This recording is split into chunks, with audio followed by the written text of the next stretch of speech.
Chapter 814. A genetic teenage scientist. At the Neptune prison, Nico was talking to Caitlin and Dominique. Nico, to Caitlin and Dominique, okay. Here are the new IDs for you. Now, just lay low until I can clear your names in Beverly Hills. Their names for the time being are gonna be Peggy and Jenny. Caitlin, thanks Nico. Dominique, yet as long as we're free from that bitch Mandy. Nico, no problem. She has failed this world because of her own selfishness. Caitlin, you got that right. Caitlin and Dominique were placed on supervised probation and protection in San Francisco. Asterisk asterisk asterisk. Back at the estate we were watching TV, playing card games, reading books, and playing portable video games. Lincoln was reading comics in his underwear. Rhinox, where are Caitlin and Dominique now? Nico, they are on supervised probation in San Francisco, California. Riley, I would not want to be in their shoes now. Me neither. Beast Wars Inferno, you did the right thing helping them, boss. Now, they'll be free of any further villainous influence. Nico, thanks Inferno. Maria, Vince, promise me you'll never cheat on Carol. Because if you do, cracks her knuckles, I won't be happy. Vince, you have my word Maria. With us were the gender-bent versions of the underground city slammers. Sydney Burlington, Nate Albright, Sheldon Castile, Georgina Montgomery, Rice Fitzgerald, Max Instonson, and Kendra Armstrong. They had awesome clothes. Sydney, blue shirt with a stag beetle on it, black jean pants, blue combat boots, a blue jungle sleeveless trench coat with morpho butterflies on it and the kanji for butterfly of blue justice. Nate, red shirt with a black widow on it, yellow pants, combat boots and a red sleeveless trench coat with fire on it and the kanji for fiery black widow of valor. Sheldon, green shirt with a grasshopper on it, brown jeans, combat boots, green sleeveless trench coat with grass blades on it and the kanji for locust of windy justice. Georgina, red summer shirt with a bear on it, brown leggings, sandals and a brown sleeveless trench coat with a cave on it and the kanji for cavern bear of courageous earth. Rice, red summer shirt with a crab on it, red jeans, red sandals, and a red sleeveless trench coat with crabs on it and the kanji for Cancer the crab's pincers of water as well as the stars of the constellation of Cancer the crab. Maxon, red summer shirt with a scorpion on it, brown leggings, brown sandals and a sleeveless trench coat with scorpions on it and the kanji for Scorpius the scorpion's sting of justice and the stars of Scorpius the scorpion. Kendra, brown summer shirt with an angel on it, blue pants, blue sandals and a sleeveless trench coat with diamond crystals on it and the kanji for Virgo the maiden's light of hope and the stars of Virgo the maiden on it. Ben turned into Humongousaur. Ben, Humongousaur. Humongousaur approached Kendra. Humongousaur, hey, Kendra. Does your armor side form want to arm wrestle? Kendra, you know it Humongousaur. Kendra turned into her armor side and they arm wrestled. Volcana, you have nice red hair, Rice. Rice, thanks Claire. Me, wow. It's so cool having your gender-bent counterparts here Sydney. Sydney, it sure is JD. Sydney, voice sounds like Eddie Deason. It is truly an honor to be here. Me, glad to have you all here. Jamie, me and Team Loud Fairywind are responsible for killing our version of the Shredder. She was a monster. Me, very coincidental Jamie. Nico, yet. The female CH rule has failed this universe. We laughed. Me, you said it Nico. Lincoln, that was cool though. Me, yep. Sydney, how did you all transform the first time? Sydney, well unlike what happened everyone down in the underground city, we transformed in the park. Flashback. Sydney, narrating. We were having lunch in the park and then we started changing. It was excruciatingly painful. Sheldon, skin turns olive green and he crouches down and grows 2 more sets of legs. His hair falls out and her mouth grows wider and her teeth turns into razors and he grows 6 more eyes. He grows a shell and his arms turns into spider arms. Sheldon, voice distorts, what's happening to us? Sydney, his skin turned blue and furry and his blue hair falls out and he grows taller. His hands then become claws. Sydney, this is the worst pain ever. Nate, his skin turns blue and he grows more arms and he crouches down as a hair falls off. He then grows a shell and his hands grows claws. Nate, what did that fucker do to us? Rice, her skin turns red and she grows 2 spines from her back. She loses her boobs and her beautiful red hair, and her teeth get sharp. Her eyes turn yellow and she grew crab claws and a crab shell. Rice, I will kill him for this. Maxon, she loses her boobs and hair. Her skin turns red and she grows a scorpion tail. Her back grows bigger as she grows a shell. Maxon, it hurts. Georgina, she loses her hair and boobs. Her skin turned brown and rocky. Her arms and legs grow. Georgina, I will make him pay for this. Kendra, she loses her hair and boobs. Her skin turns brown and her eyes fuse together. Kendra, make it stop. The transformations happened so fast that it was too hard to describe them. When they were done, they looked at themselves in the reflection of the lake and screamed in horror. Quarry, what did the Shredder do to us?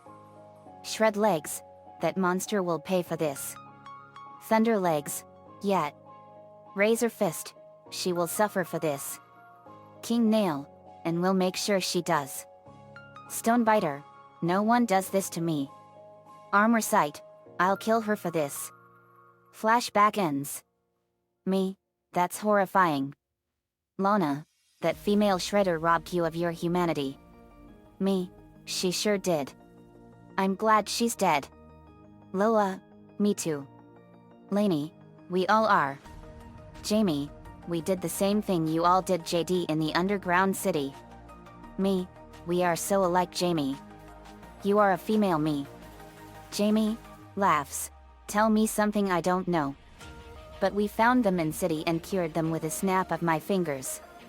Flashback 2. Jamie snapped her fingers and the monsters reverted back very quickly. But everyone was covering their eyes because they were naked. Rice, look at me naked and I'll kill you. Kendra, I don't mind. Like what you see, boys. Loki, very funny. Maxon, you look and I'll snap your fucking necks. Georgina, and I'll rip your fucking heads off. Sydney, at least we're cured. Sheldon, yet. Nate, we're now free. Flashback ends. We laughed. Sheen was reading the Cooper clan's book and guide to thieving, the Thievius Racoonus. Sheen, Sly, this book your family made is incredible. Sly, it's been in my family for generations. Sheen, how long has you and your family been stealing? Sly, I come from a long line of master thieves. All our family's secrets of sneaking and stealing were written here and it's been passed down over the ages. You see, the Cooper clan specializes in stealing from criminals. After all, there's no honor, no challenge, no fun stealing from ordinary people. You rip off a master criminal, you know you're a master thief. Brittany, it's true. Sly and the Cooper clan are truly honorable thieves. Sheen, who are the members of your family? Sly, my family name goes back to prehistoric man, 12,000 years ago. Sly went over the members of his family. Asterisk asterisk asterisk. Caveman Bob Cooper, the first known Cooper. Bob was a thief from Gungathau Valley, 10,000 BC. He stole pterodactyl eggs as food for his tribe. His major contribution was the invention of the tool that became the very first cane. His special ability was being able to climb on icy surfaces, but could not do common Cooper moves such as the ninja spire jump or rail walk. He was the first Cooper alive. Slidencommon Cooper I Slice, ancestor from ancient Egypt circa 1350 BC. He was the father of Slidencommon II and the creator of the Thievius Racoonus. His signature ability was to turn invisible to aid in stealing from corrupt pharaohs and greedy noblemen. He was the first known ancestor before the Cooper gang's escapades in the Ice Age. Slidencommon Cooper II. He was Slice ancestor from ancient Egypt circa 1300 BC and supposed creator of the Cooper Vault.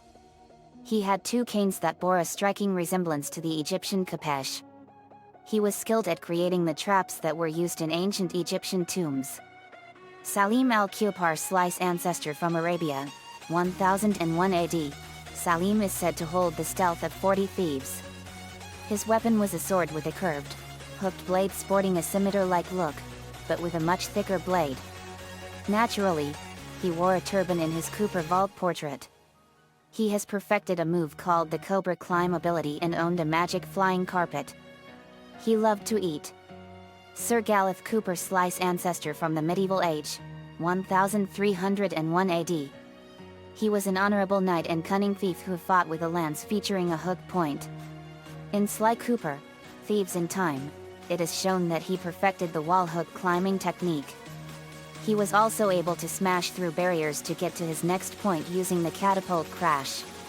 Slake MacAloper. He was Slice ancestor from 15th century Scotland. The strongest of all of the Coopers, he could break any lock with a single blow using his large stone cane. He was the Cooper who created the wall edge sneak. Ryoichi Cooper. Slice ninja ancestor from feudal Japan, 1603 AD. He created the ninja spire jump and implemented Japanese artwork of himself in his part of the vault. His weapons were two small canes, resembling hook Zeus. He used the spire jump to sneak into heavily fortified castles in Japan. He was also responsible for the creation of the leaping dragon technique, allowing him to jump far distances from a ninja spire point. Henriette Cooper. She was a female ancestor of Sly who sailed the seas circa 1616 AD and stole from other pirates. Originally wielding a hooked dagger, she lost a hand and replaced it with a hook shaped like that of the trademark Cooper cane. Tennessee Kid Cooper. He was Slice outlaw ancestor from the western United States, 1884. He carried a 6-shot revolver with a hooked handle. Tennessee Kid also invented the raccoon rail walk and rail slide. He used these to his advantage, due to the fact that there were many train rails all over the land.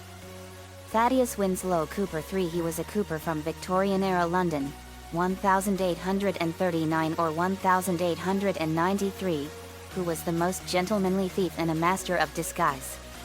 He had a cane similar to Slice, the only difference is a red ruby-like gem at the end of its hook. Otto van Cooper. He was an ancestor of Sly from Germany in World War I who was a genius mechanic and skilled fighter pilot, much like Penelope. Due to his physical ineptitude, he used his talent to pull off heists with his machines facilitating his thievery. He kept some of his technical blueprints in the Thievius Raccoonus. The propeller blades of his biplane were shaped like the trademark Cooper hook. Connor Cooper. He was Sly's father, who used the same cane that now belongs to Sly. Before being killed by the Fiendish Five, he pulled heists with Jim McSweeney and Dr. M, and created a technique to slide along lasers.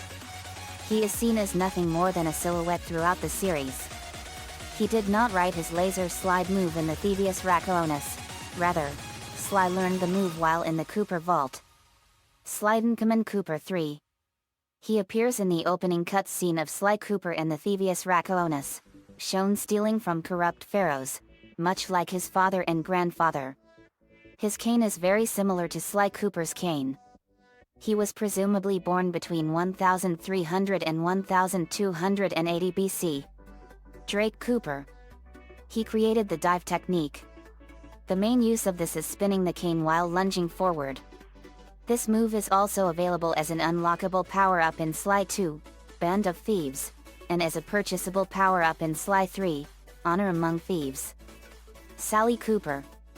Old Sally Cooper was a female member of the Cooper clan. She created a mobile move, the Raccoon Roll, which is only available for Sly and Sly Cooper and the Thievius Raccoonus. Later, it was upgraded by Kelly McCooper so that it could project an electric field around the user. Dev Cooper Inda. Dev is the creator of the slow-motion jumps. This move is dubbed Slow in Sly Cooper and the Thievius Racoonus, and Thief Reflexes in Sly 2 and Sly 3. Chris Cooper. He invented the coin-collecting dive technique by modifying the knockout dive. The move comes standard in all 3 sequels, however, after Sly Cooper and the Thievius Racoonus, it no longer collects coins as it makes its impact, rather relying on its brute force to daze or stun enemies. Karin Cooper Jua. She invented the coin magnetism technique. The name Karin Cooper Jua is a reference to the name of Karin Yamajua, who was one of the level designers for the Sly Cooper series. Rob McCooper. Responsible for the creation of the mine technique. He is named after Rob McDaniel, who can be seen in the credits for Sly Cooper and the Thievius Racoonus. B.F. Cooper. He is Sly's hyperactive ancestor who invented the speed up the clock technique, an ability that not only allowed security to go faster but himself in addition. He could be described as the opposite persona of Dev Cooper Inda. Bentley said that he might have used it to speed up long stakeouts. Suzanne Cooper. She had a strong aversion to water, and to counter this, she designed and documented water safety, a move that allowed her to jump out of water without losing a lucky charm. Sly used the move to his own advantage during his battles against the Fiendish Five. Andrew Cooper. Known as Sir Andrew Cooper, he created the thief replica, or decoy technique. This allowed one to distract guards, giving the user the chance to slip past them. This trick is only used in Sly Cooper and the Thievius Racoonus. Seeing as he was known as Sir Andrew Cooper, he likely lived during medieval times, and might be directly related to Sir Gareth Cooper. Kelly McCooper. Kelly McCooper was a male member of the Cooper gang who discovered how to harness the electromagnetic field created by rolling, and augmented Sally Cooper's rolling technique with an electrical aura. Bruce O'Coop. He was an expert hacker, and was known as the smartest of all Coopers. He presumably lived in the 60s or later, due to his hacking abilities. Matthew de la Cooper. He was French and the slowest Cooper, creating the perpetual slow motion technique. This is available in all of the Sly games, but renamed Thief Reflexes in Sly 2 and Sly 3. In Thieves in Time, Bentley wondered if he was influenced by the thief costume's ability to slow time. Huckleberry Cooper. Taking after the famous fictional Huckleberry Finn, he was the inventor of the ability to move, albeit slowly, while invisible. The technique itself is available in all of the Sly Cooper games. Colonel Reed Cooper. He was the inventor of the stun move. The freeze move is in the first game and works on all guards including bosses. Sir Augustine of Cooper. Sir Augustine of Cooper was the inventor of the ability to briefly defy gravity. It is an incredible power that will let Sly fall in bottomless pits without losing a horseshoe. It is even said that Augustine could levitate for days on end and not even break a sweat. While at it, he could rob anyone he chose blind, and they wouldn't even know where he went because of the lack of tracks. This move also proves helpful when accidentally falling off of large edges and cliffs. Cheen was amazed. Cheen? Whoa. That's a long ancestry. Me? We were surprised ourselves. Nico? Yet. It was something. Cheen, but I noticed in some of the pictures of Sly's ancestors what looks like a big shadowy owl. What is that? Brittany. Oh, that is the ultimate evil enemy of the Cooper clan, Clockwork. Cheen. Who or what is Clockwork? Brittany. He's the rival of the Cooper clan. Brittany went over the history of Clockwork. Clockwork was born a long time before the events of the Thievius Racoonus as a Eurasian eagle owl with red eyes and brown plumage. No information is given of his family, real name, or early life, though it is known that, at some point he learned of the great fame of the Cooper clan and was overcome with rage, hatred, and jealousy. Due to this burning hate, he knew he had to carry on in order to wipe out the Cooper family. He made a final decision and began replacing his own body with machinery. How such advanced technology was acquired back then is still a mystery, though it may be that Clockwork was an inventor or builder of sorts. He may have been born in the Ice Age, as clockwork was cited there in Thieves in Time. Clockwork is more than 1,000 years old, enough that even in some of the oldest pictures Sly has of his family, Clockwork's shadow can be seen in the background against the sky or moon. He has been kept alive by his fierce, fiery hatred for the Cooper family, a line he made himself a rival of. Either when, before, or after Sly was born, he formed the Fiendish Five. When Sly was around the age of 8, he led them in an attack against the Cooper family, slaying Sly's father and mother. In the process, he stole the family's sacred book of thieving, the Thievius Racoonus, tore the pages out of the book, and gave some of the other pages to the other 4 members. Even though Clockwork was aware of Sly's existence, he doesn't hurt him. The reason for this can be found by a famous quote from Clockwork during their confrontation over a volcano: "I wanted to show the world that without your precious book, the Cooper line was nothing." Sly Cooper traveled the world with Bentley and Murray once he left the orphanage, seeking to recover the Thievius Racoonus from the Fiendish Five, which are Sir Raleigh, Mugshot, MZ, Ruby, Panda King, and of course Clockwork himself. Sly studied the pictures in the book as he recovered them. Seeing Clockwork's frame in each photo, he began to piece it together. However, it was Bentley who figured out where the evil owl was hiding, and they traveled to a volcano in Russia to finally face the murderer of his family. They went to the fictitious Krakorab volcano on the Kamchatka Peninsula in Russia. Clockwork didn't directly meet Sly at first. Instead, he caught Carmelita and used her to lure Sly into a gas chamber, where Bentley saved him by hacking into the device, shutting it off. Sending one of his smaller robot falcons, nicknamed Falcons, he stole Sly's cane, in which Carmelita promptly helped the raccoon get it back. Finally, borrowing the inspector's jetpack, Sly faced his robotic foe, who answered Sly's questions with what he thought to be the correct answers. The metal in Clockwork's armor was too strong for the jetpack's bullets to break alone, so Carmelita shot the owl's body with her gun, which weakened the armor and allowed Sly to strike his foe down. Clockwork falls into the lava only to fly back out, no longer with his wings but jets, which hold the massive owl aloft. Shooting more deadly missiles now, they continue to fight over the lava until finally the owl falls again. Sly lands on the Clockwork pieces with Bentley's warning in his ears, that the owl will reconstruct himself if Sly doesn't finish him off fast. Sly slams Clockwork's face with his cane, while Clockwork shouts out, "Cooper, you will never be rid of me. Clockwork is superior." Though thought to be defeated, an end cut scene shows Clockwork's head floating in the lava, as one red eye opens slowly, then Murray screams after that have happened after the credits. He regenerated after Sly destroyed his head in the final battle. Nayla betrayed Sly and the Clob gang, sealing her body and soul into Clockwork. During the battle with Clocklaw, she claims that a new power is growing inside her. This is actually Clockwork taking control of her body. During the final phase of the fight, Clockwork is in control of Clocklaw and uses Nayla's hate to fuel himself.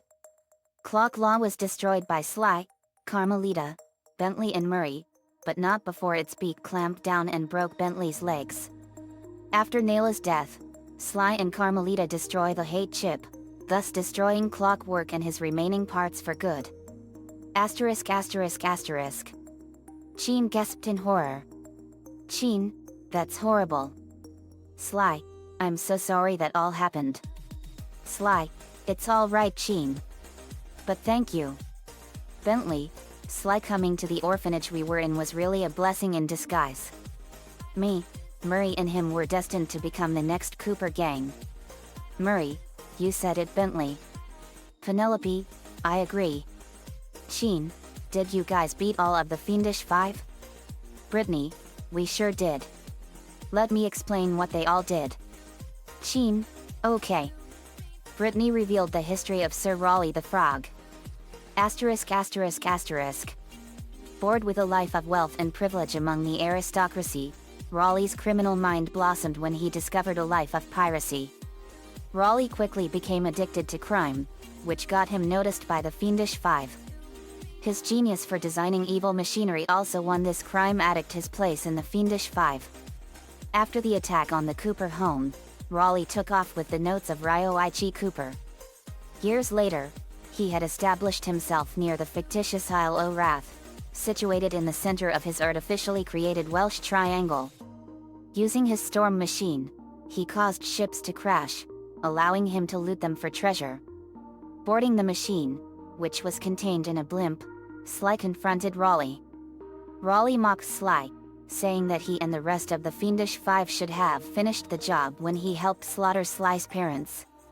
Raleigh then swallowed special bees and bloated to gargantuan size, previously stating that he would crush Sly like the insignificant bug that he is. Raleigh fought Sly on retracting platforms within the command center of his blimp. Despite his powerful attacks, Raleigh was beaten. Still conscious, Raleigh warned Sly of the dangers that awaited in Mesa City, where Mugshot resided. He began claiming that not even a snake could slither in without setting off alarms. Right on cue, Carmelita Fox arrived to arrest him and his crew, ending the legend of the Welsh Triangle. Asterisk asterisk asterisk. Sheen, so Sir Raleigh was wealthy like us. Me, yes. His mansion boat is in Lake Huron and it's the home of Minato and Kushina. But he was the weakest member of the Fiendish Five from what we saw. Sakura, next we faced Mugshot.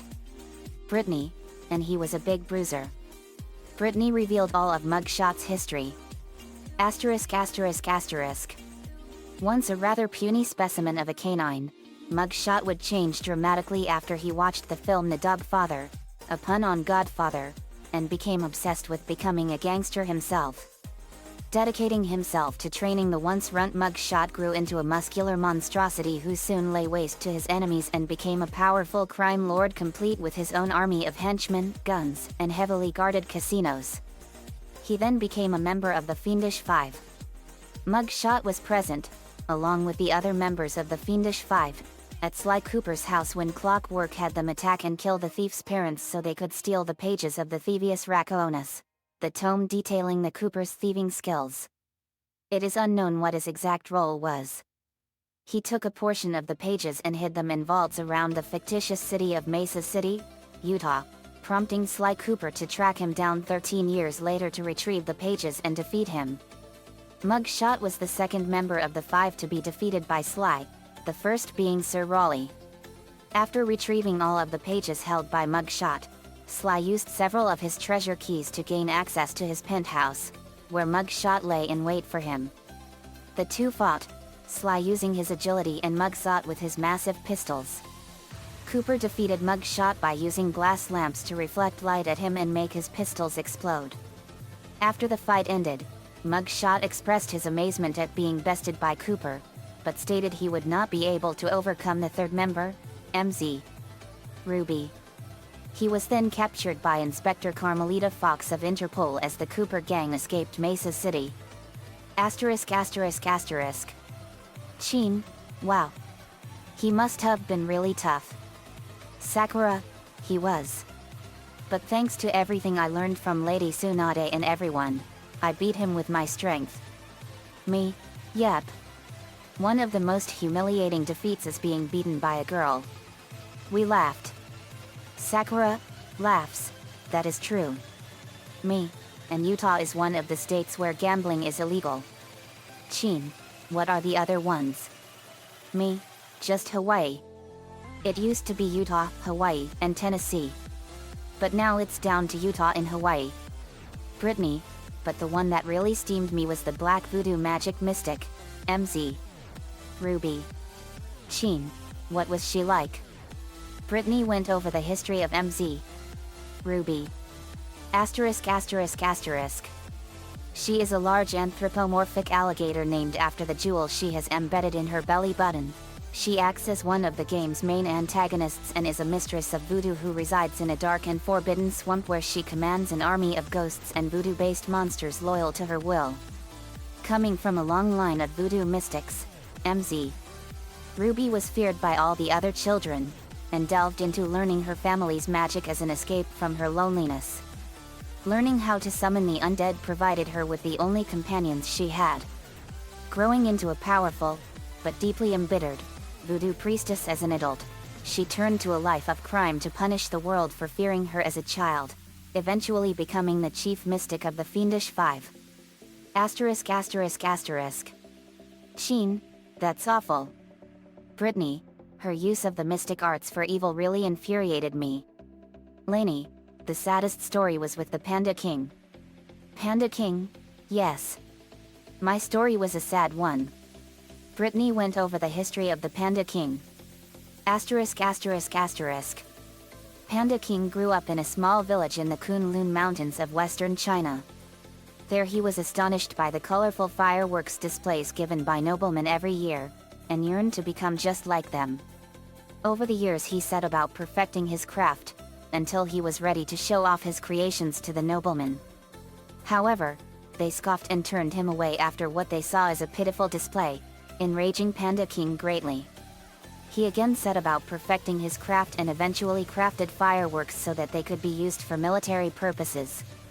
This must have been about the time he also discovered his firework technique called Flame Fu. Panda King then used his new fireworks to gain his revenge on the nobleman who has shunned him before. It wasn't long until Panda King was noticed by the Fiendish Five and taken on as their demolitions expert, gaining himself the title of the Mad Bomber. Panda King utilized fireworks to crush his opponents and bomb entire villages into submission, making him quite a ruthless character. In Sly Cooper and the Thievius Raccoonus, Panda King used his fireworks to bury an entire village in snow. Sly arrived to witness this and eventually came to face the villain in a pagoda atop a giant stone statue of his likeness, using, ironically, one of the fireworks to reach the top. Panda King stated he would kill Sly, but honor his Cooper ancestry by using the beauty of his new firework technique, Flame Fu. Sly and Panda King fought, the former running to avoid the flame-throwing attacks of the latter. Sly defeated Panda King by hitting him with his hooked cane, which eventually made the panda collapse. Panda King said that he was surprised to have been defeated and was in admiration of Sly's fighting skills, fainting immediately afterwards. Later, he was accosted by Carmelita Fox and her Interpol forces, who had been in pursuit of the Cooper gang. At some point between the first and third game, he escaped or was released from police custody and returned to his daughter Jingqing in China. But when a warlord named General Tseo arrived and kidnapped her, he was unable to rescue her and thus tried to become stronger through meditation. When the Cooper gang found him, they offered to save his daughter in return for him joining their gang. He reluctantly accepted. Asterisk asterisk asterisk. Sheen, wow. So you redeemed yourself in the end. Panda King, you are correct, Sheen. Sheen, so was Clockwork defeated after being thrown into the volcano? Brittany, no. Things quickly went from bad to worse when the Clog gang emerged and stole his parts. Sheen, who are the Clog gang?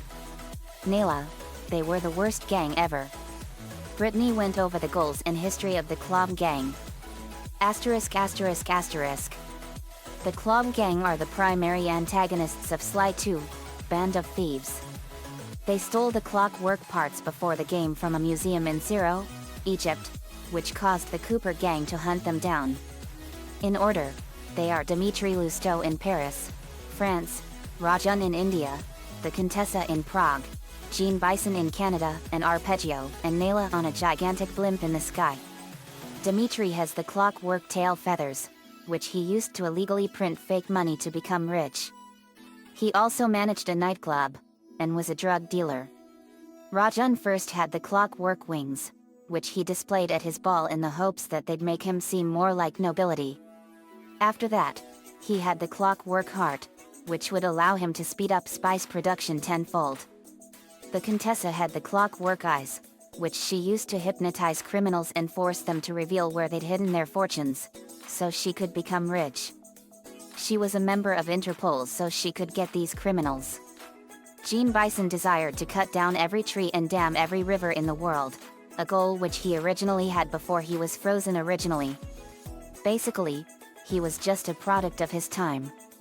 And Nayla was power-hungry, working for Arpeggio, but secretly plotting to betray him and steal away the immortality that he wanted. Asterisk asterisk asterisk.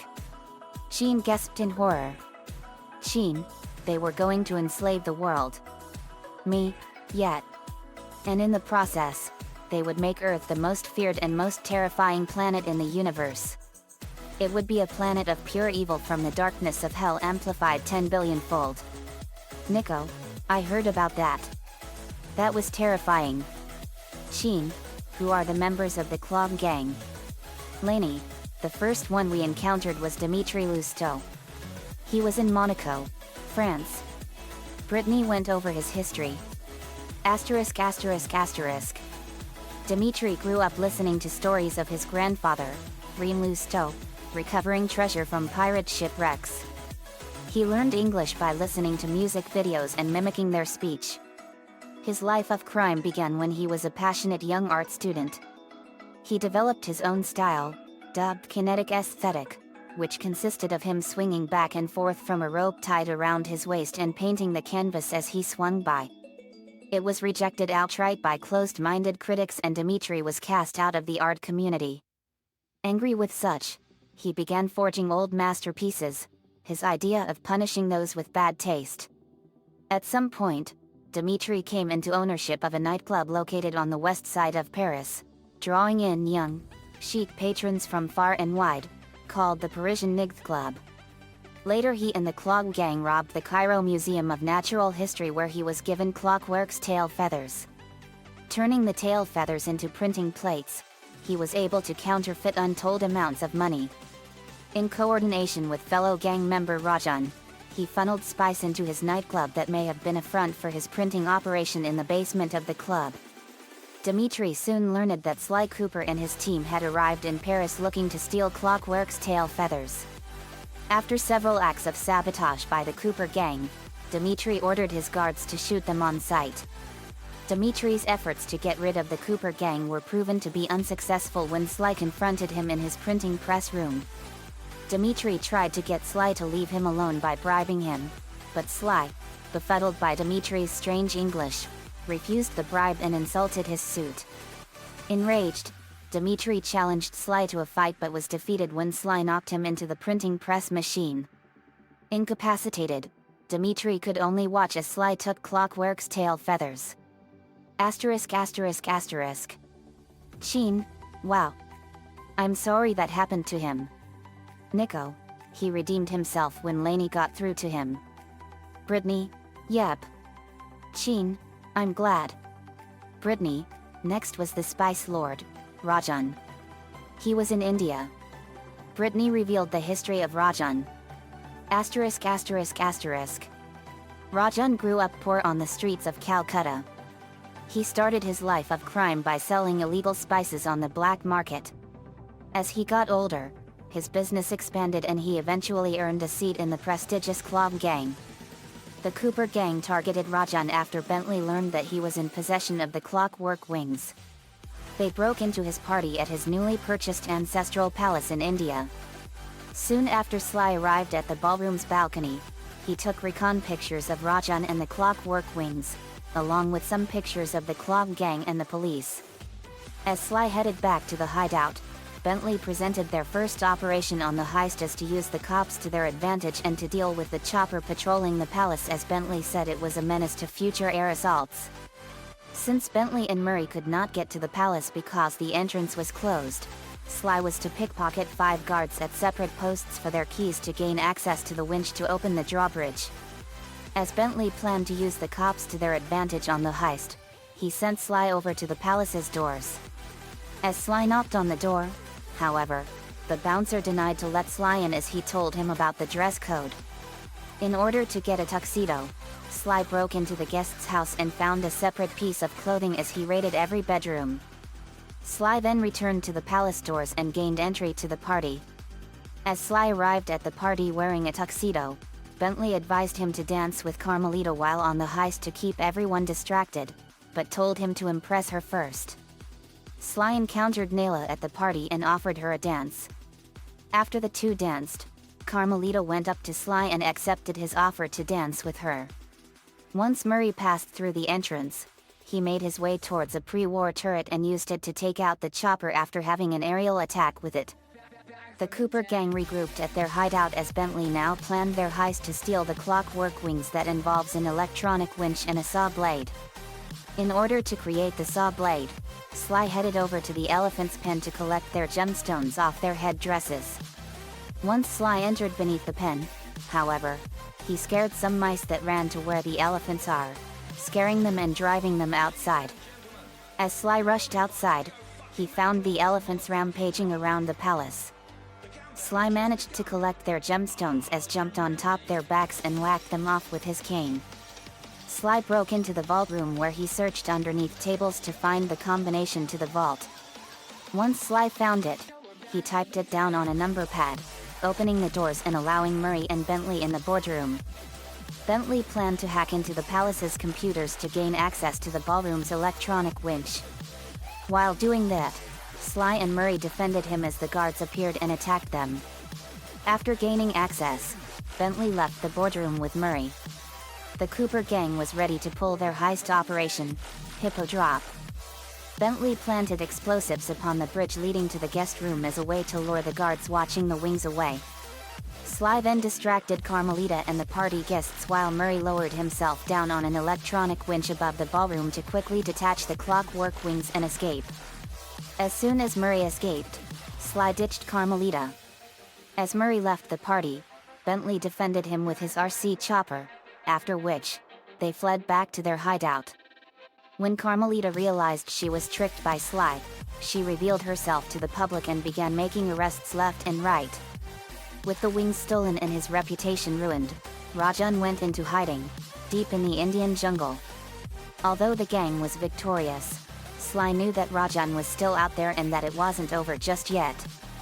After a small break, the gang headed back to the now closed temple and found out that Rajan had gone into hiding deep in an old abandoned temple, reconstructing it into a spice production facility. Sly entered the temple and took some recon photos of Rajan and the clockwork heart. One half of the clockwork heart was being used to increase spice production and the other was used by Rajan as a weapon on his staff. Rajan had a satellite array driven by an elephant. Bentley planned to get rid of it as he sent Sly to feed the elephant spices to make it run away in rage. Sly picked up a water bug to carry to Rajan's office for Bentley to monitor from its radio frequency. In order to keep it from getting angry and from alerting the guards, Sly placed the water bug in little pools to calm it down. Once Sly made to Rajan's office, he placed the water bug in a pool after getting past laser security. As Rajan kept his operation blueprints on his person, the gang needed a safe way of getting close to steal them, but Rajan was impervious to Bentley's sleep darts, so Bentley had to find another way of putting him to sleep. He discovered that Rajan had an insatiable appetite for Indian watermelons which, if eaten whole, would put even Rajan into a deep sleep. By leading Rajan to 3 different watermelons, Bentley was able to steal all 3 blueprints, but the violation of his personal space spooked Rajan and forced him into hiding in his temple. To get Rajan out of hiding, the gang decided to flood him out by destroying the dam behind the temple. Bentley planned to destroy it with an auto-piloted helicopter, but did little damage as the helicopter was stuck by a piece of the dam, causing it to crash. Sly entered the spice grinding facility to destroy the spice grinder. He managed to get past laser fences by destroying them with a TNT barrel he walked over in. Once Sly reached the spice grinder, Bentley informed him that destroying the grinder will put Rajan out of business and give him no reason to stay. As soon as Sly destroyed the grinder with a TNT barrel, Rajan's voice was heard through a speaker, shocked to see spice production stopped.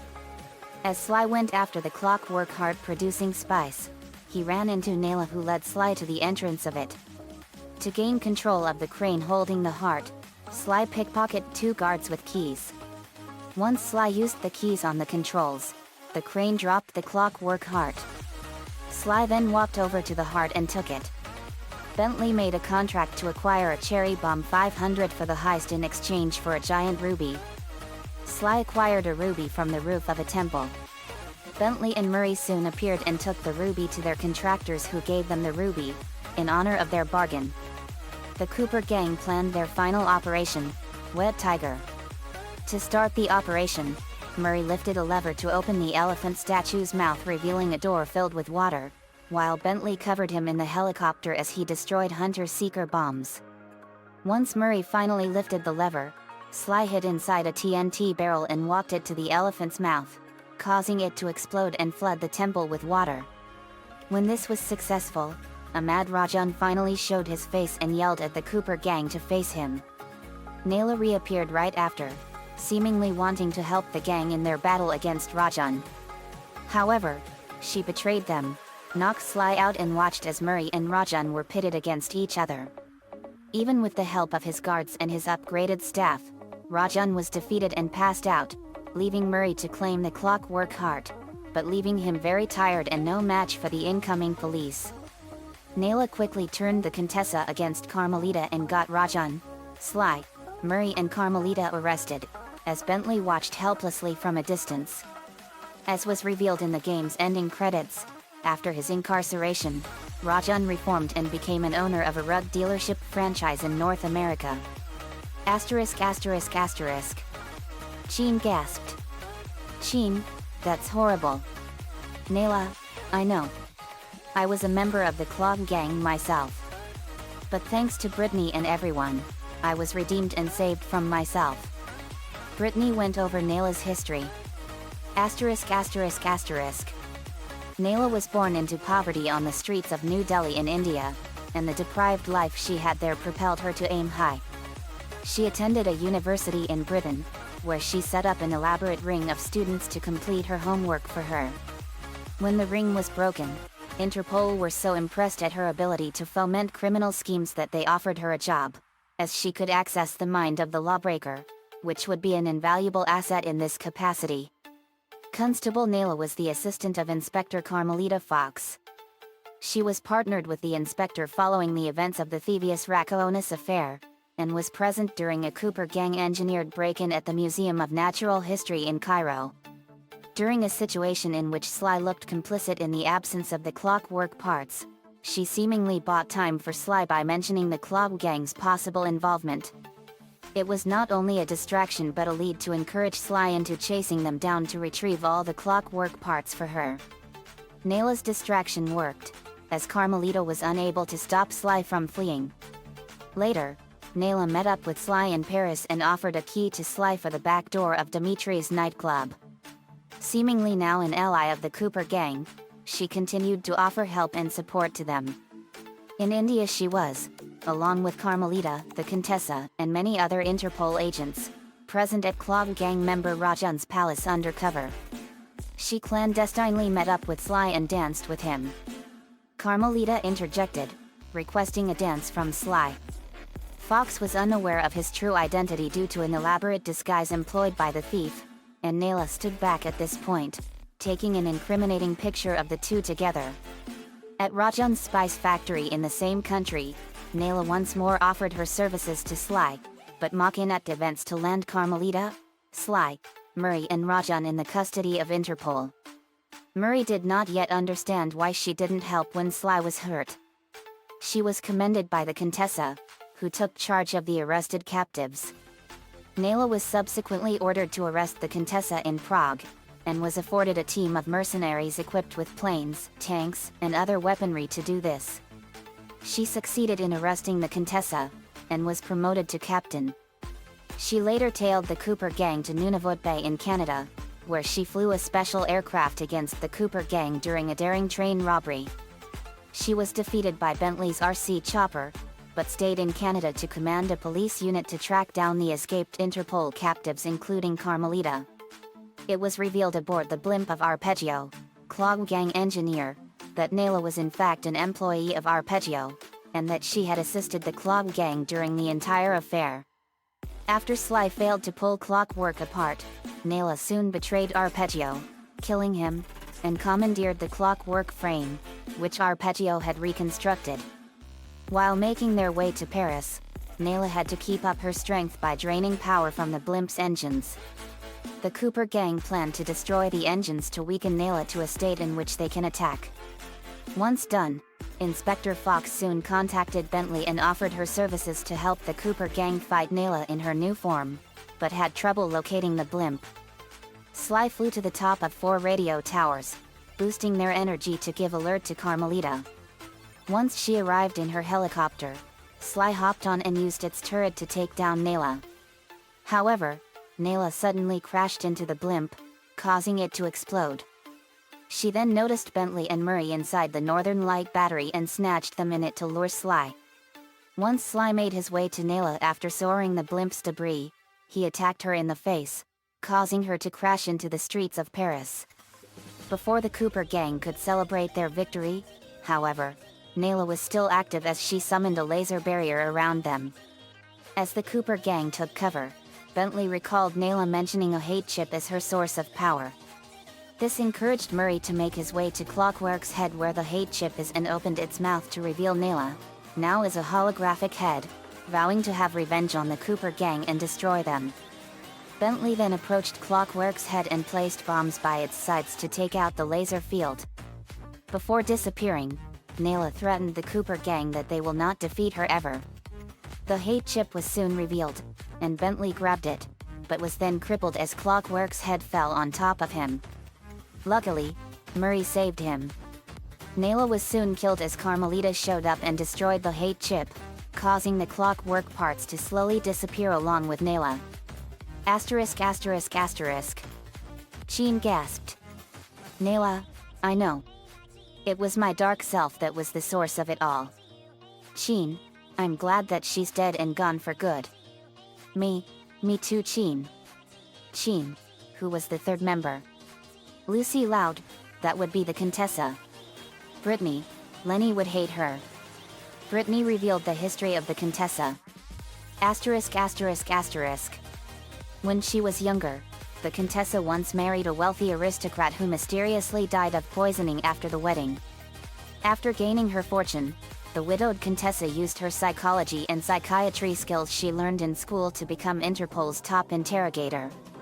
She would use her hypnosis techniques to reform criminals to a better life, but only after she makes them tell her where they keep their loot so she can have them for herself. The Contessa first appeared in episode 2 at Rajan's ball, accompanying Carmelita Fox and Constable Nayla undercover. She later appeared with them at Rajan's Spice Temple, where she placed Sly, Murray, and Carmelita under arrest, after Nayla betrayed all 3 of them.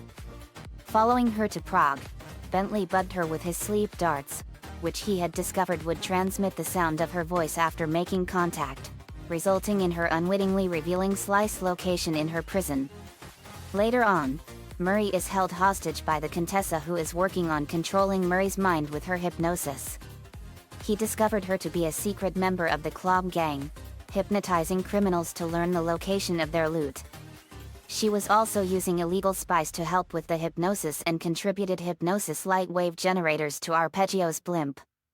After failing to hypnotize Murray, the Contessa fled from her clinic and escaped to her castle estate, where she held possession of the Clockwork Eyes and had Carmelita bound to an Iron Tech 250 in her re-education tower, where she tortured her and attempted to brainwash her with the eyes and make her take the fall for her at Interpol. Whilst the gang headed there to get the eyes back, a war broke out between the Contessa and Constable Nayla, in which both had their own respective armies at their disposal.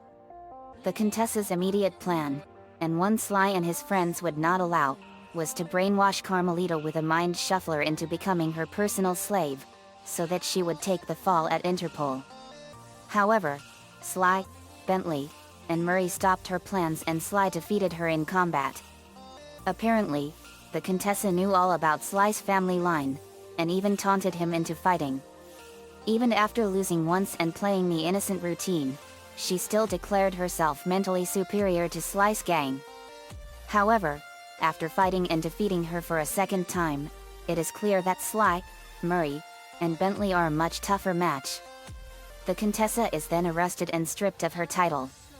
She is mentioned by Arpeggio later on in the game when he reveals his master plan to Sly, speaking of her skills in hypnosis aiding the plan to hypnotize Paris.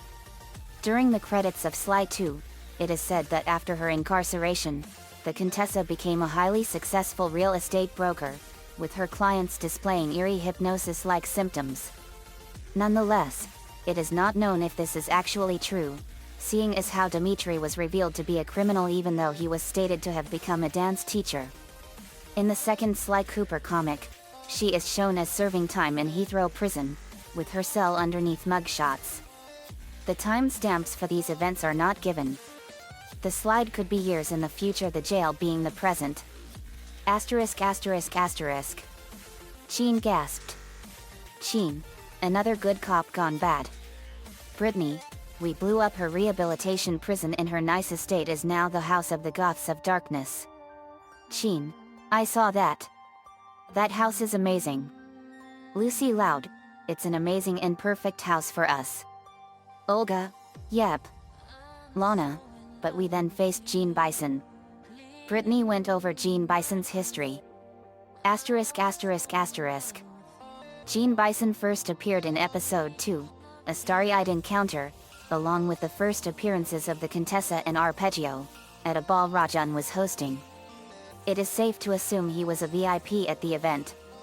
He later appeared beside Rajan as they watched Sly dance with Nayla, commenting that he wished Rajan's spice shipments moved as well as Sly.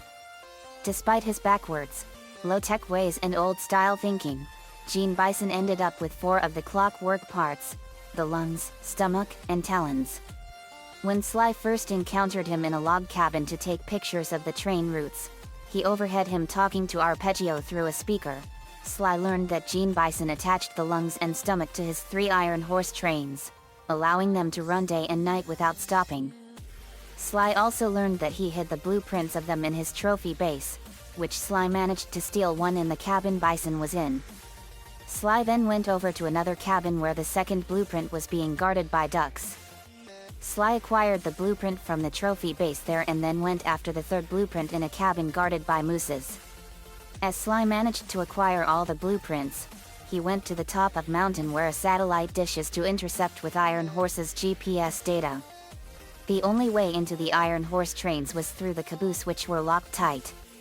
In order to open them, Sly had to collect spices from several balloons in the sky to use as explosives as Murray flew him in an ice plane. After finishing collecting spices, Sly then had to land directly on the train's cabooses in order to open them. After that, however, Murray was captured by Inspector Fox. Sly was to follow Inspector Fox to pickpocket her for her 3 keys to Murray's cell. Bentley entered the first Iron Horse train and made his way to the front of the train where one of the lungs is.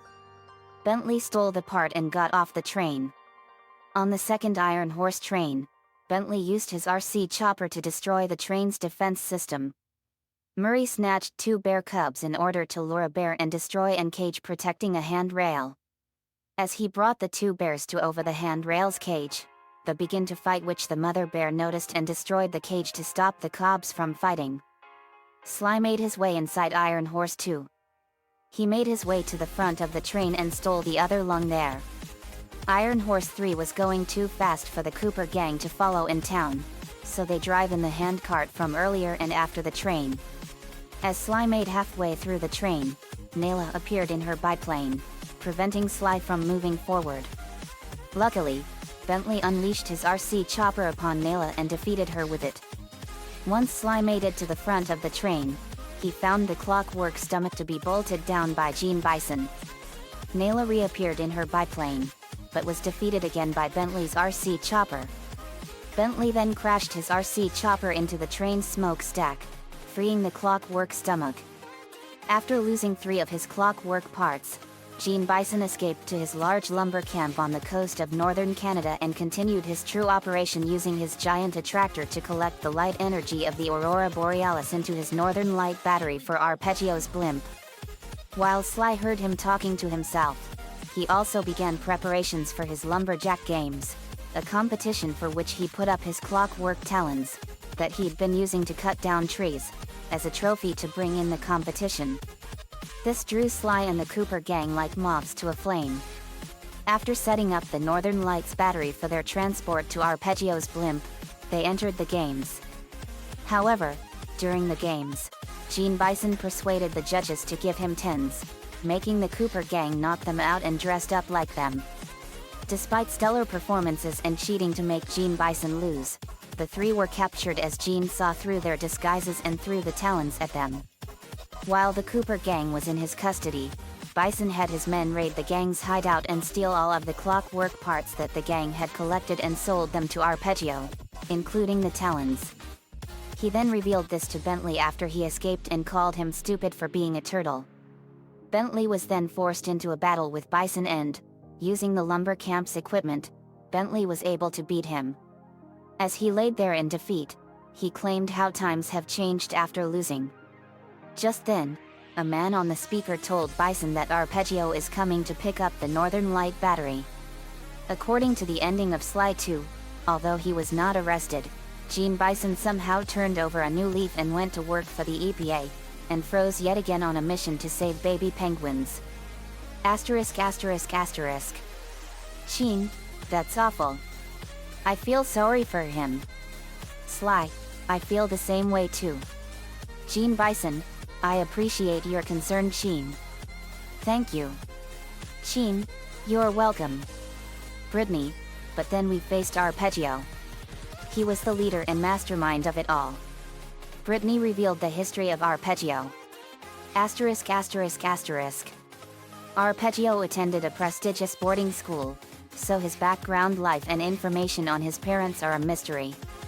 He was at the top of his class intellectually, excelling in all subjects, but due to his tiny body and wings, he was unable to fly, and fell behind the other kids physically.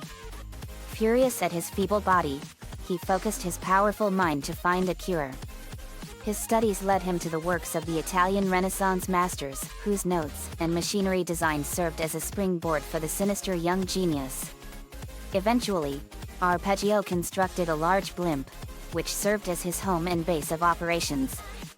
He also had an army of toucan individuals equipped with his weapon designs act as his security forces and servants. Arpeggio's blimp fortress managed to act as a slight substitute for him to be able to be in the air. His small size was also compensated for when he used a mechanical birdcage on wheels to travel. Still, the evil mastermind wanted a way to make up for his feeble body. At some point, Arpeggio became fixated on the infamous owl, Clockwork. The ancient bird had kept himself alive for thousands of years with a new, robotic body, and immense feelings of jealousy, anger, and hate. After being defeated by Sly Cooper and his allies, Clockwork was reduced to a pile of immobile parts put on museum display. Arpeggio was determined to use this mechanical frame to give himself a new body. However, his purpose was no longer merely to be able to fly, but to become immortal, through Clockwork's mastery of hatred. At some other point, Arpeggio met the young Nayla, who had an impressive ability of persuasion and manipulation of others. She was said to be his protégé, though the extent of their relationship is unknown. She agreed to serve as his lieutenant in his endeavors to gain power through Clockwork. Despite her seemingly unwavering loyalty, Arpeggio was unaware that Nayla was truly only concerned with her personal interests. Their affiliation to each other was kept a dark secret to all but themselves. At some point, a criminal organization, the Claw Gang, was assembled, with Arpeggio as chief inventor and leader. His brilliance made him the mastermind behind their illegal spice trading ring, which would be the starting point of his ultimate goal. Arpeggio knew that bringing together the clockwork parts would not be as difficult as creating a large amount of hatred. The clockwork frame needed hatred in order to be fueled to immortality. Arpeggio concluded that spice consumption made one mad, and they could then be hypnotized into a state of hatred. The negative energies would bring forth Clockwork's immortality, which Arpeggio desired more than anything. Each individual member of the gang contributed a significant factor for Arpeggio's plot. Dimitri was the owner of a nightclub in Paris, which he used to widely distribute spices. The spices were grown by Rajan in India. The Contessa used her hypnotist expertise to be used on Arpeggio's blimp, which would transmit flashing lights to hypnotize those that consumed the spices. Gene Bison managed to collect the energies of the northern lights to use as waves in this mesmerizing process. Ultimately, Arpeggio would use his blimp to create a hypnotic light show to hypnotize the citizens of Paris into extreme hatred. Despite their contributions, the Claw Gang was unaware of Arpeggio's intent to become immortal. After he had been defeated by Sly Cooper and his allies, Clockwork was reduced to a pile of immobile components put on display in a Cairo museum. Arpeggio and his gang orchestrated a break-in of the museum and stole the parts. Each member was given some of Clockwork's pieces, which they used in their own trivial schemes. Arpeggio held onto the Clockwork brain. He then prepared for the next portion of his plan alongside Nayla, whom the rest of the Clog gang saw as a mere police officer. She had gone undercover within Interpol as a constable and partner to Carmelita Fox.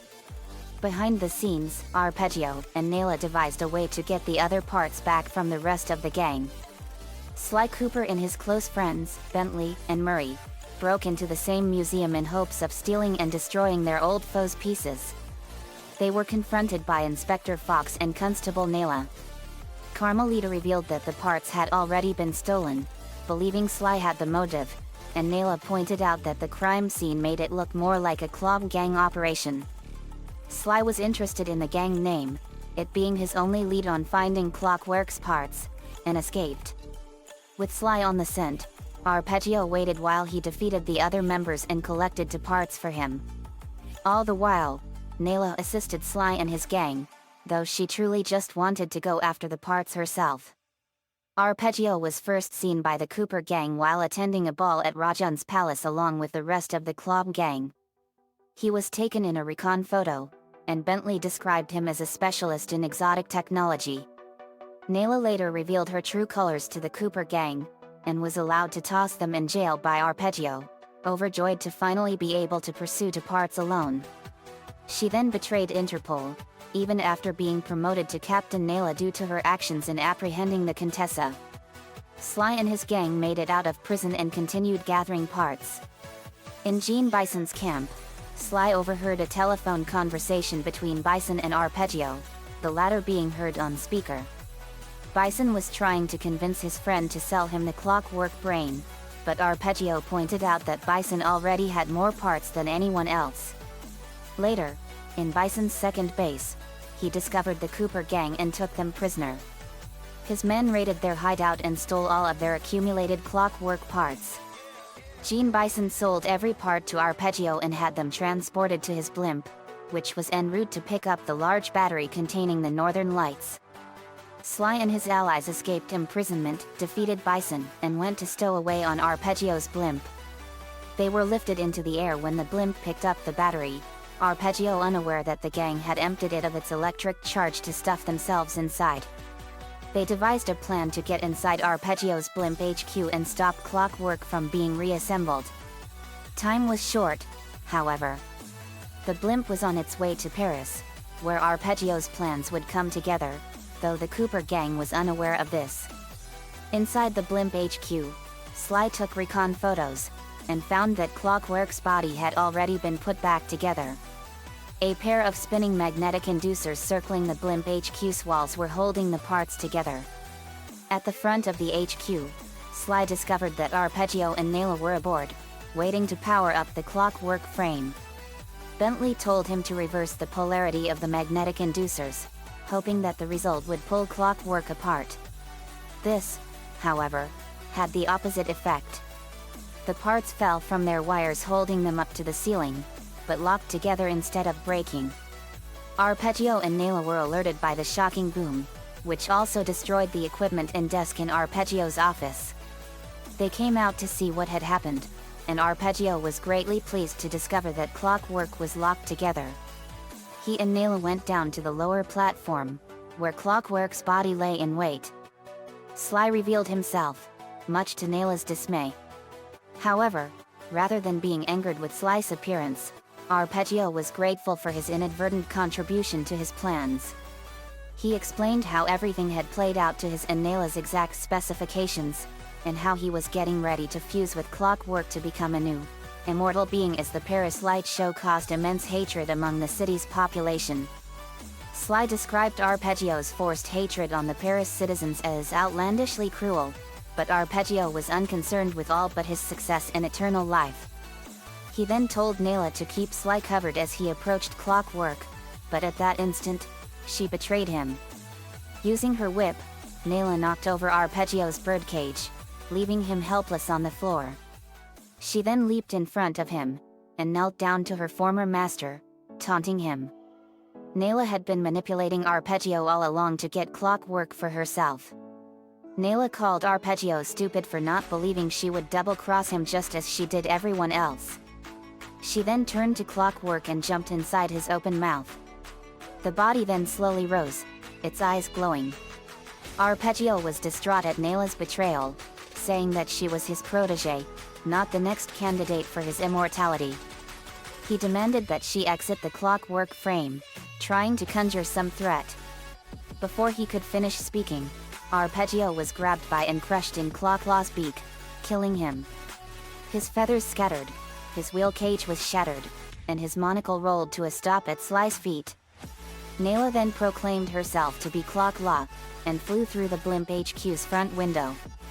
However, the maniacal monstrosity was defeated by the Cooper gang, and Arpeggio's plans never came to fruition. Asterisk asterisk asterisk. Sheen gasped in horror. Sheen, that's horrifying. Arpeggio, British accent, it was. I don't know what I was thinking. But I let power lust take hold of me. Sheen, but I'm glad Brittany and everyone helped you redeem yourself. But how did Clockwork die? Me, that was the confusing part. Clockwork lived for 12,000 years because of his extremely intense burning hatred and jealousy towards the Cooper clan. The reason for this is because of his power source, the hate chip. Brittany, it was his energy source. It was the power from that chip that kept him going for 12 millennia. Fueling him with indescribable levels of hatred and jealousy. I crushed that chip with my bare hands and destroyed it. I also got a massive mega power boost as a result. The parts aged and deteriorated in front of our eyes. 12,000 years have caught up to him fast and disintegrated him into dust. Me, and now he's fried chicken in the darkness and fire of hell. Sheen, good riddance. Me, we all teamed up and took him down. We ended the terror of Clockwork after he caused 12,000 years worth of pain and death. Nico, Clockwork, you have failed this world for 12,000 years. We laughed. Rice, that was funny. Natasha, Polish accent, I'm glad he got what he deserved. Hunter, German accent, J.A. Clockwork was a monster from the pit of evil. Rachel SD, I'm glad he got what he deserved. Vince, me too. Sheen, oh yeah. Carmen, I heard you and Maria know the get help strategy? Maria groaned. Maria, groans in humiliation. Carmen, as a matter of fact we do. It was an idea we got from Thor. Maria, it's so humiliating. Me, it may be humiliating but it works sometimes. Maria, easy for you to say. Then the alarm went off. Me, uh-oh. We went to the computer and we found out that DNA me was up to no good. Kim P, DNA me? I thought she stopped her ways. Me, you dealt with her before Kim? Kim P, I sure did. Kim told us her history. Asterisk asterisk asterisk. Amy is possibly the most dedicated cuddler, or cuddle buddy collector, in the world. After collecting every cuddle buddy ever made, she still wasn't satisfied, so she began splicing the DNA of real animals to reflect the chimeric nature of the stuffed toys. Amy Hall, known as DNA Me by her former colleagues, is a disgraced geneticist who was shunned by the scientific community for her unorthodox and unethical splicing experiments. She was first encountered in the Season 1 episode Downhill by Ron and Mr. Barkin when they stumbled across her while searching for the Mount Middleton monster, which turned out to be one of her creations. DNA Me took Ron and Mr. Barkin prisoner after their presence near to her lair, which threatened to expose experiments to the authorities. She successfully melded Mr. Barkin with Rufus to create a naked Molarot man creature, before being defeated by Kim Possible. She was then briefly referenced, though not explicitly named, in the episode Monkey Fist Strikes, as the scientist who genetically altered the villain Montgomery Fisk, so that he could become Lord Monkey Fist. Based on production order, this occurred prior to Downhill.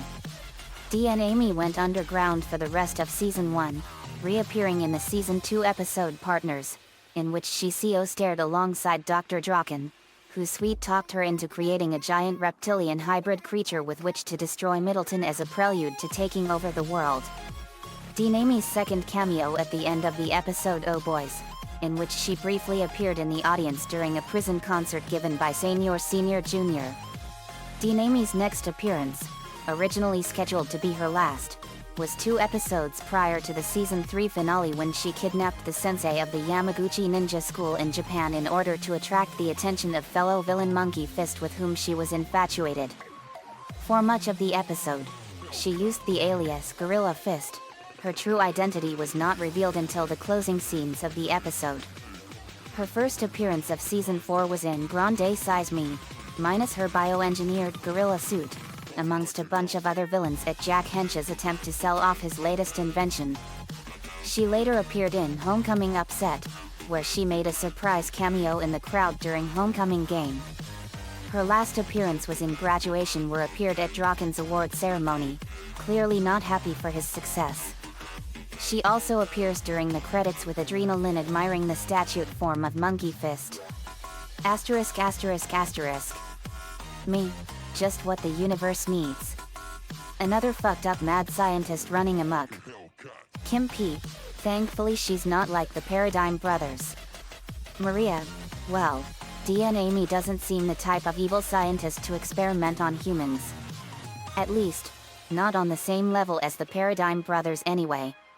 Kim. Well, there's still the matter of her other crimes. Me. Then we won't have to kill her. But still she has to pay for her crimes. Nico. We'll put her in prison with Monkey Fist. Lincoln. It says here that she has a mad crush on Monkey Fist. Me. Shudders. I know that feeling. But it says here that she is hiding in a mountain in Idaho. Let's get her. We were off to the Sawtooth Mountains in Idaho. Asterisk asterisk asterisk.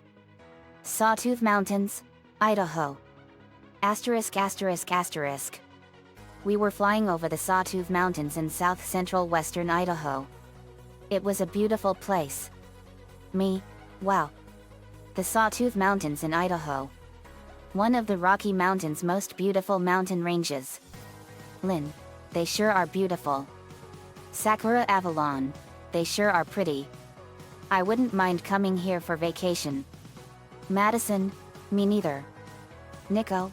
Same here. Me. Idaho has a lot of history here. Idaho is known for its potatoes and they don't call it the Spud State for nothing. Lana. Oh yeah. Also these mountains were home to the Sawtooth Wolf Pack. Me. I saw those wolves and they were beautiful. Lainey. They sure were. Me. Wolves are my favorite creatures on Earth and they are so beautiful. Isabel. They are a majestic symbol of leadership, compassion, and energy. Me. Yep. And they are yours and my spirit animal. Isabel. Yep. I sensed out for Dee and Amy's signature and we saw a house in the middle of the mountains. Me. Target sighted. We flew down and we saw Dee and Amy. Dee and Amy. Team Loud Phoenix Storm. Welcome. Me. Dee and Amy, I presume? Dee and Amy, that's right. Hello Kim. It's a pleasure to see you again. Kim P, I take it you know what we are here for. Dee and Amy, I do. You want to throw me in prison. Nico, that's right. Then numerous mutated animals appeared. Me, wow. Look at all of them. William, you know, I'm surprised you don't mutate humans like the Paradigm Brothers do. Dee and Amy, oh, come now. I have done human testing. But I always made sure that the test subjects would retain their humanity. And besides, using mutated animals is much more simple. Spider-Man, at least you've got standards. But we're still locking you up. Me, you got that right. Dee and Amy, you're more than welcome to take me to prison. Sydney, good. Dee and Amy, if you can defeat 1,000 of my minions. Eddie, the mutated animals charge at us. Oh, fuck me. Me? Wow. You sure have been busy. Sakura Avalon. Look at all of them. Nico, at least you respect human life DNA me. Dr. Paradigm and his brothers don't give a flying shit about it. Carol, no they don't. Stacy, yet. They robbed us of our humanity and destroyed many lives. DNA me, that's awful he did that. I may be a genetic scientist but even I have standards. Me, that's true. Let's get them. We went at the monsters and faced them with sheer ferociousness. Sakura called upon the power of the sword card and slashed a bunch of monsters all over the place. Nico blasted them and blew them apart. Lainey fired numerous poisonous barbs at a bunch of them and the monsters melted from the poison. Naruto slammed a Rasen shuriken into one and obliterated a bunch of them all at once. Sakura punched the ground and it sent a bunch of the monsters flying into the air and I flew up and slashed a lot of them with the power of the sword card. I fired a massive blast of fire and incinerated them. Me, time to finish them with teamwork. Rhinox, you got it. Rhinox, maximize. Rhinox transformed into his robot 4. Rhinox, let's get serious. Cyber key power. The animatron cyber planet key went into his right arm and enhanced his weapon's power 100-fold. Humongousaur, let's do this. Animatron cyber key power. The animatron cyber planet key went into his right arm device and it enhanced his strength and turned his hands into powerful bazooka blasters. Rhinox and Humongousaur, stampeding arsenal burst. Rhinox and Humongousaur fired machine gun blasts and missiles and they hit the monsters and exploded. Crab bohohohohohohohohohohohom. Volcana, time for some serious burning firepower. Giganteon cyber key power. The Giganteon cyber planet key went into her right arm device and it enhanced her fire powers 100-fold. Inferno, BW time to show the boss our power. Inferno, terrorize. Inferno transformed. Inferno, BW time to defend the royalty. Cyber key power. The animatron cyber planet key went into his arm and it enhanced his weapons 100-fold. Volcana and Inferno, BW Inferno firestorm incineration. Volcana and Inferno fired a massive blast of fire and incinerated a bunch of monsters in one fell swoop. We kept on blasting monsters. Then I sensed a Clow card. Me, a Clow card is here. Sakura Avalon, I feel it. Then a little puff of cloud appeared and out came what looked like a jester. It was drenching a bunch of monsters with massive torrents of rain and killing them with water. Me, it's the Rain card. Rain's physical form resembles a young and cute little girl with a jester's hat that falls into two long points, tipped in teardrop shapes like raindrops. She has long straight bangs parted on either side of her face, like the cloud, and hers end in raindrops. Her collar is cut in many points, like the twin, and tipped in droplet shapes. Her outfit consists of poofy pants in a harlequin pattern, a poofy sleeved top, and pointed boots, the cuffs of which are also tipped in raindrops. In card form, like the cloud holds a cloud puff, the rain holds a drop of rain in her hands. She rides a cloud and has a blue teardrop-shaped jewel on its forehead. She is very similar in appearance to the cloud, and it has been assumed that the two are sisters. Kuro, the rain card is a mischievous one. Me, it would be perfect for helping around the garden. I fired a bubble of water and trapped it inside it. Me, return to your power confined. I held out my hand and an energy card formed and sucked it inside it. The rain card was in my hands. Me, awesome. I signed it. Edzilla, punches mutated crocodile. Ed smash mutants. Sydney, time for some final smash power. Sydney turned into Quarry. Quarry, grasshopper acid bath. Quarry fired a massive deluge of acid from her mouth and melted a bunch of monsters in one fell swoop. Then a moose call was heard and suddenly from out of the blue came a big brown moose sword. Me, wow. A new wild sword. The moose. Lainey, it's breathtaking and beautiful. The moose sword looked at Lainey. Then a brown light was seen and she saw an animal crystal appear and it landed in her hand. Lainey, wow. The moose sword is amazing. I have 2 wild swords now. Lucy loud, way to go Lainey. Lainey, thanks Lucy. Let's show these monsters the power of the moose. The moose sword agreed and it rammed a bunch of them and pulverized them. Kim P, this is for all my friends. Solar Star Firestorm. Kim Possible fired a massive blast of solar fire and burned the rest of them. Me, that's all of them. DN Amy, puts her hands up, a deal's a deal. You defeated my minions. So, I'll come quietly. May, don't think of this as defeat, DN Amy. We're going to put you in the Uranus prison as Monkey Fist's cellmate. DN Amy, yes. I get to be with my beloved forever. Me, shudders. DN Amy, oh, and Carol? I know I'm the last person to tell you this, but congratulations for getting married to Vince. Carol, thank you. We got married yesterday. It's the start of an amazing life together.